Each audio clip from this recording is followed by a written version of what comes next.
Welcome back to America Decides and our coverage, continuing coverage of the Republican National Convention here in Milwaukee. Less than 2 years ago, J.D. Vance was a best-selling author, among other things, and he was in a neck-and-neck race to serve Ohio in the United States Senate. Today, he became former President Trump's running mate. I want to bring in our political panel to discuss this and other news of the day, and there was quite a bit. Erin Perrine and Chuck Rocha.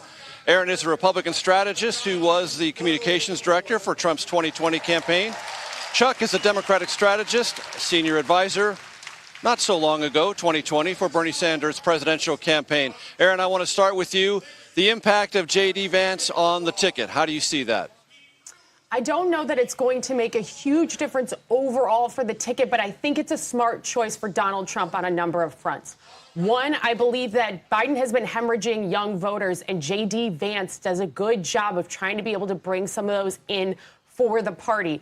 Two, J.D. Vance is a senator, so sending him up to have negotiations on the Hill as the president of the Senate, should they be elected, he's already got those relationships. That's super helpful. And three, his really working class background, being able to tell that story in states like Ohio, Pennsylvania, Wisconsin, that's going to be helpful for the ticket. People vote the top of the ticket, but having a good number two is a great support for a candidate like Donald Trump.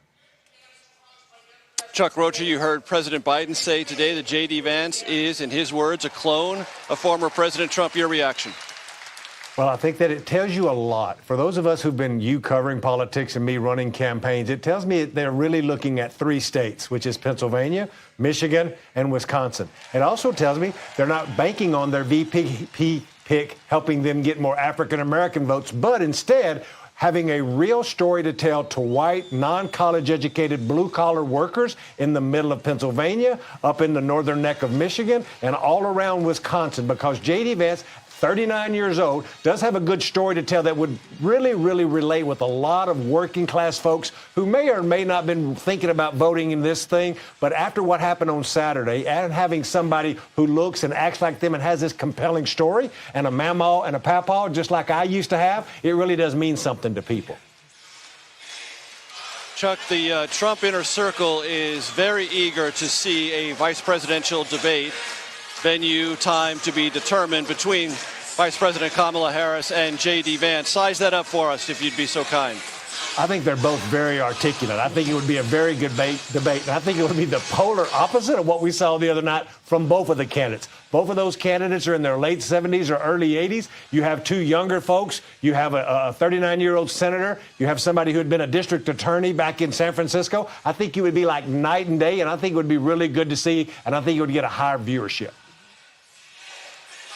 Erin, we talked in the open about the legal developments today, significant. Eileen Cannon, federal district judge, dismissing in its entirety the classified documents case and allegations of obstruction of justice against former President Trump, doing so on a technicality, not the merits, but that doesn't matter.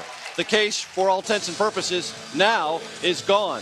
The effect you think that will have politically on this event here in Milwaukee?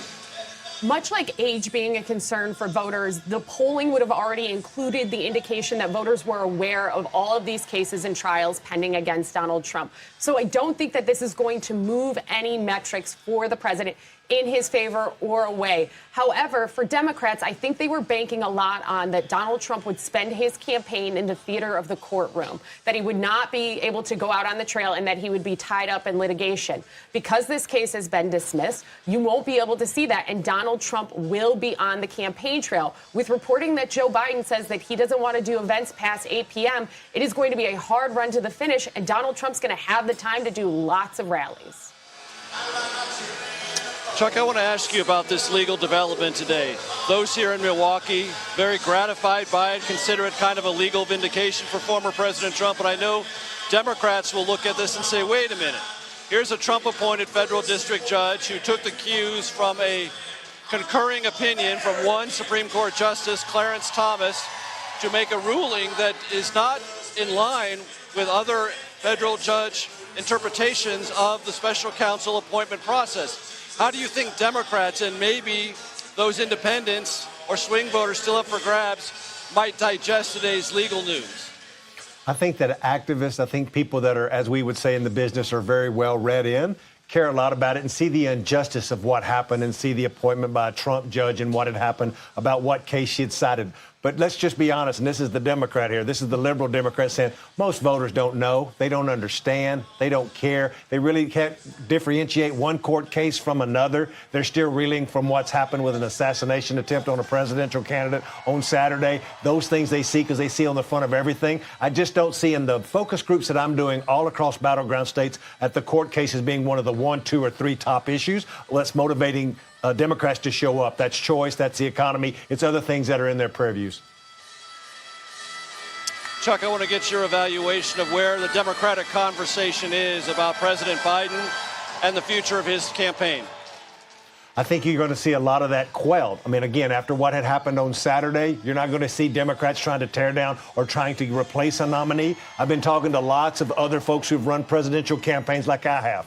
I've had a lot of privilege to be able to sit in the chair. And when you sit in the chair and the spotlight's on you, I understand the pressure that goes with that. And I think other folks know that we're too close now. And with what happened with the presidential candidate on Saturday, and again, an assassination attempt, I think you're going to see that quiet down a lot.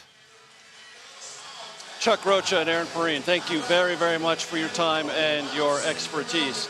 The Republican National Convention, as you can hear and see, is obviously in full swing.